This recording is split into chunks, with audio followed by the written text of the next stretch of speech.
ঝিনাইদহের কালীগঞ্জে ট্রেনে কাটা পড়ে মেহেদী হাসান নামে এক যুবক নিহত হয়েছে। শুক্রবার সকাল ৫:৩০টার দিকে মোবারকগঞ্জ রেল স্টেশন ইয়ার্ডে মালবাহী ট্রেনের নিচে পড়ে সে মারা যায়। নিহত মেহেদী হাসান কালীগঞ্জ পৌরসভাধীন কাশীপুর গ্রামের মুক্তার হোসেনের ছেলে।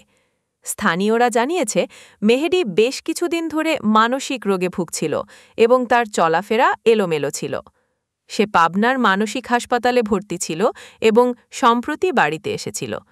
সকালে একটি মালবাহী ট্রেনের কিছু বগি ৪ নম্বর লাইনে নেওয়ার জন্য কাজ চলছিল। সেই সময় সে ট্রেনের নিচে পড়ে মারা যায়।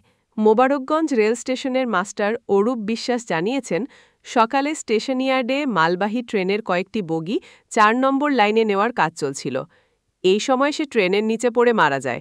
বিষয়টি ঊর্ধ্বতন কর্তৃপক্ষকে জানানো হয়েছে বলে তিনি উল্লেখ করেছেন।